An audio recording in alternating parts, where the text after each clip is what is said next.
শুরু করে দিয়েছি মহান সৃষ্টিকর্তার নামে, যিনি অনেক করুণাময় এবং অত্যন্ত দয়ালু।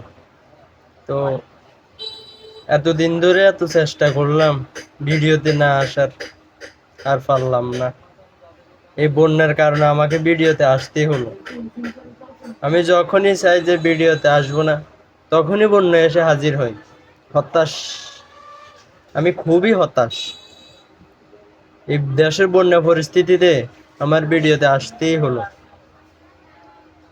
তো দেশবাসী, আমি তো আপনাদের এখন কোনো রকম সহযোগিতা করতে পারবো না। অন্য সময় আমি আপনাদেরকে সহযোগিতা করতাম, আপনাদের পাশে থাকতাম। এখন তো আমি দেশে নাই, সহযোগিতা করবো কেমনে? আমি তো এখন দেশে নাই, বিদেশে আছি। মানে নোয়াখালীতে নাই আর কি, ঢাকা শহরে আছি, ঢাকাতে আছি, মানে বিদেশ আর কি, ঢাকাতে আছি। তো এখন তো আমি আপনাদের পাশে থাকতে পারবো না। আমি চেষ্টা করব, আমি চেষ্টা করব।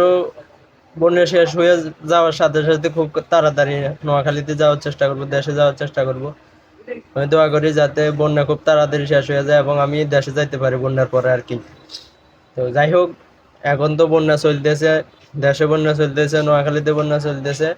তো এই বন্যার সময়ে যারা মানে জনগণের পাশে আছেন, তাদেরকে একটা কথা বলতে চাই, আপনারা মানে জনগণের কল্যাণ করবেন বা সেবা করবেন, যাতে তাদের কোনো ঘাটতি না থাকে, ত্রুটি না হয়। জনগণকে মানে আশ্রয় কেন্দ্রে নিয়ে যাবেন, কেউ যাইতে না চাইলেও জোর করে বুঝে বাজে নিয়ে যাবেন।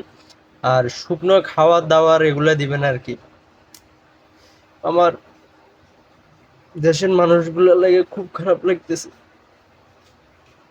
আমি দেশে তো নাই, অন্য সময় তো দেশের মানুষগুলার বিপদে আপদে বন্যার সময় পাশে থাকতাম, কিন্তু এখন তো থাকতে পারবো না, কারণ আমি দেশে নাই, থাকবো কিভাবে? দেশে তো থাকার মতো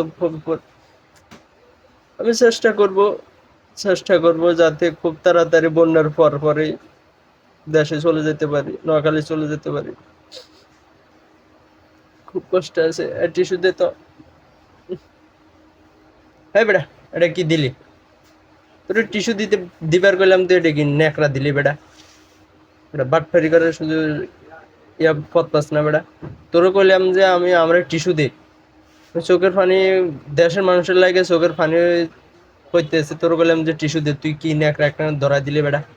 হেই বেটা বাটপার।